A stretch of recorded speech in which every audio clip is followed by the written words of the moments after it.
Did you know that even the best poker players in the world make mistakes? I make at least one mistake every time I play poker, and I'm definitely not one of the best poker players in the world. Learning from mistakes quickly is important. In today's quest, I will have the opportunity to do just that. In today's first hand, you're going to have to make a decision. Are you ready?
I chose option B, and I was wrong. Which option did you choose? Leave your answer in the comments. Nihongo mo daijoubu desu. So, why was option B a mistake? Honestly, for a lot of reasons. The biggest reason is I allowed the player in under the gun to squeeze. Squeezing means to raise when there is a caller or callers between the first bettor or raiser. It can be a nice play when there is what is known as dead money in the pot. When I just called the first bet, I mistakenly let the players left to know that I did not have a very strong hand. If I did, I would have 3-bet. As soon as I called, I immediately knew I had made a mistake. If I could do it over again, I would select option D to re-raise to 550. Would that have worked? This time, no, because button 4 bets and my hand is not good enough to call or go all in.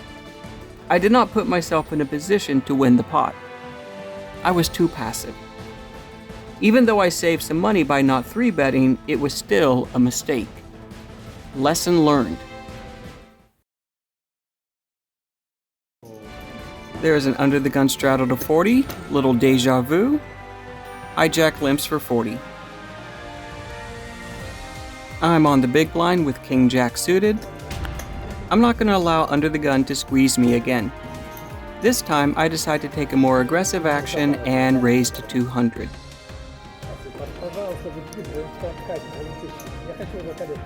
Under the gun folds, as does the hijack. Easy game. In cash games, it's smart to play tighter ranges and play them more aggressively. This is because of something called rake.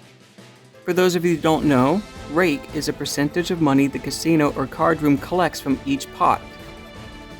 Rake amounts and rules vary in geographical locations and from place to place. You can ask the dealer, the floor supervisor, or look at the website for details about rake where you're going to play.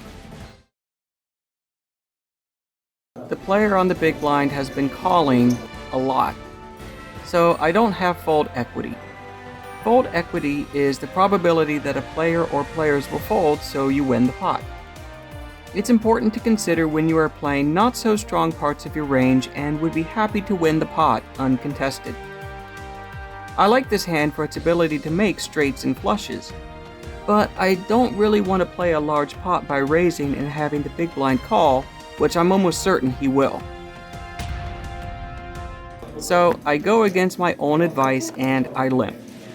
I almost never limp in cash games, but this time I do, and both players in the blinds call. It looks like I'm about to make another mistake.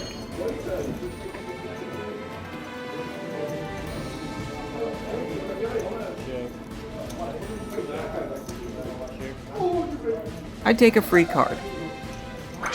The turn gives me an open-ended straight draw.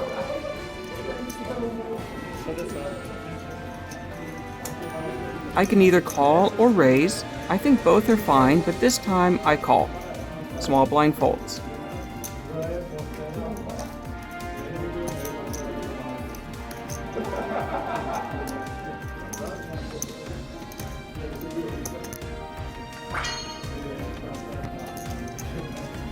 I miss my straight on the river and big blind bets 150.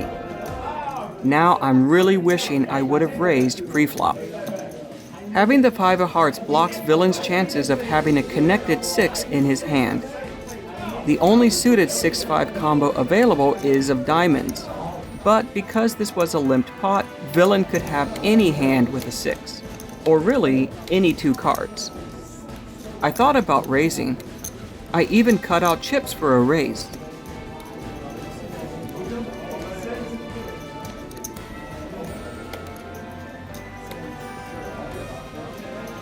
But I just couldn't pull the trigger, and I fold. The dynamic at the table has gotten really passive.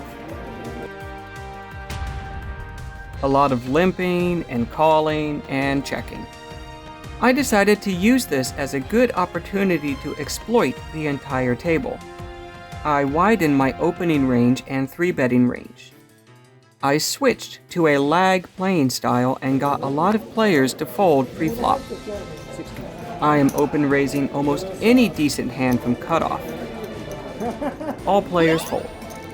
If you remember my video on pre-flop hand ranges, one of the things I said is you should widen your range when the players left to act are passive. I wouldn't normally open raise ace-7 offsuit, but right now, it's easy money.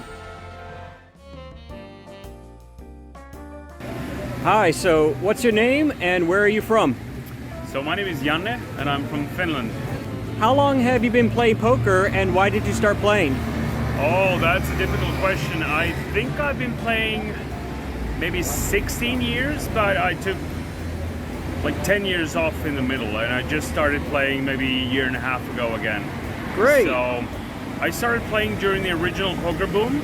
World Poker Tour was on TV in Finland at the time, so you know, tournament poker was on the TV, and then online poker started being available. It was still a legal gray area, so we were able to play on all the sites. What advice would you give anybody just starting to learn how to play poker? I mean, I think the most important thing is to study. Even the smallest games these days are pretty tough. So unless you have knowledge, it's difficult to beat the game.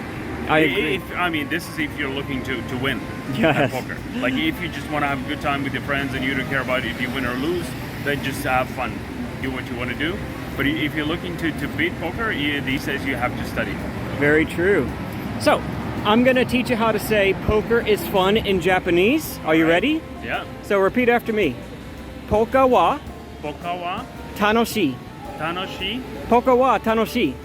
Poker wa tanoshii. Awesome. How do you say that in Finnish? Pokeri on hauskaa. Awesome. Thank you very much. All right.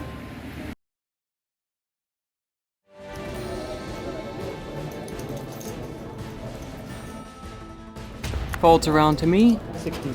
I bet 60. 67.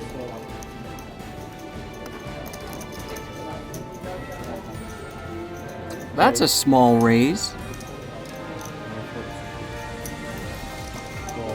Big blind calls, and so do I.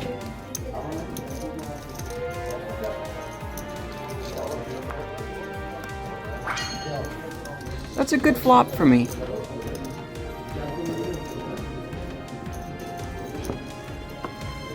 I want to see how the pre-flop better is going to act, but before he can, big blind donk bets for 220.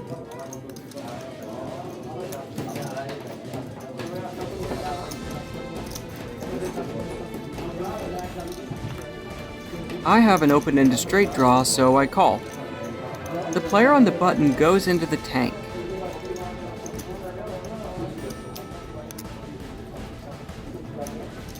He has the range advantage, but definitely not the nut advantage.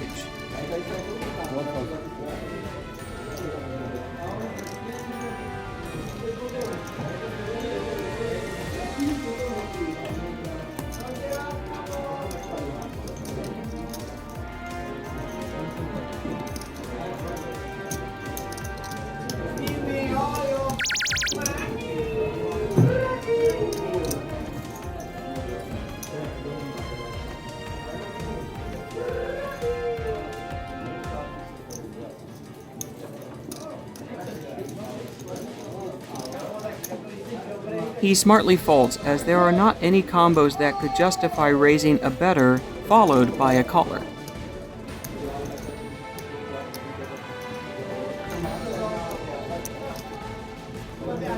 The turn is kind of a bad card for me. Luckily, Big Blind checks and I take the free card. Big Blind bets and I have an easy decision. There's no way he has King Jack or Jack 8. It wouldn't have donk bet the flop. The likely combos villain has are two pair hands like 10-9, Queen 10, or Queen 9.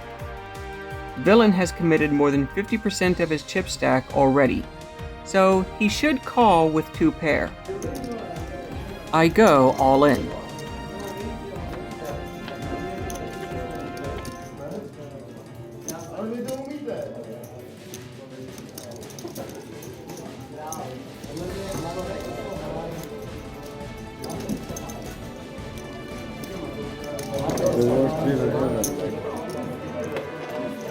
Unfortunately, he recognizes that the river was bad for him.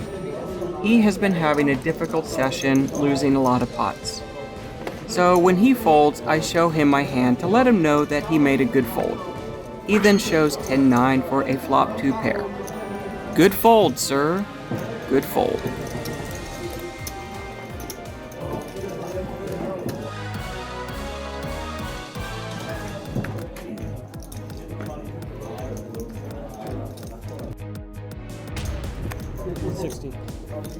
I like my hand, so I raise, but with each caller, I like it a little bit less and less.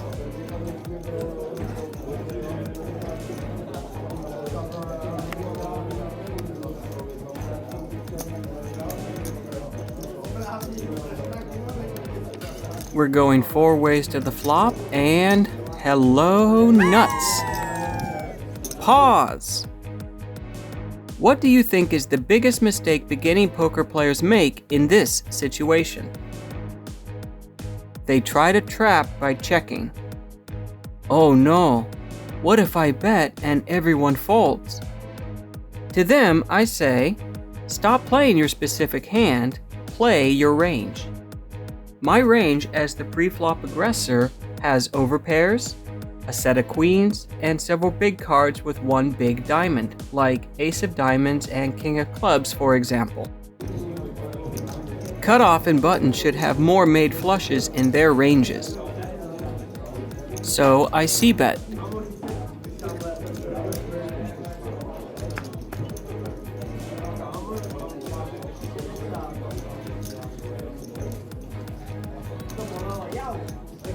Cutoff re-raises. I really want to get all the chips in the pot by the river, but I shouldn't raise him just yet, even though I really want to.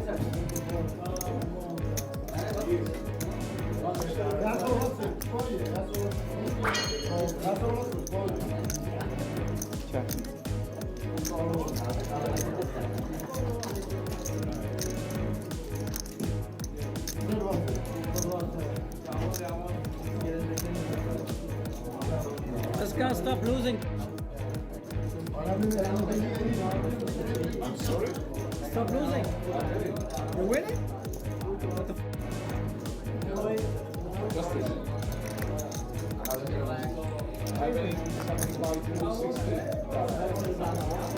Two crowns and And the board pairs. Not the best river card, but it's better than a 3. If villain had flopped a set, the likely pocket pair is 8s.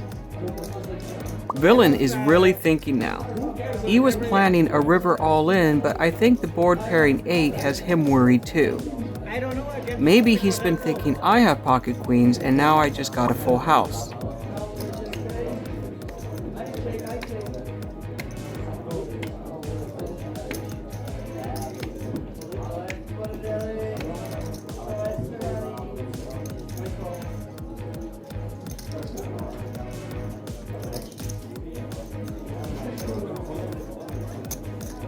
If villain has a full house, then good for him and too bad for me.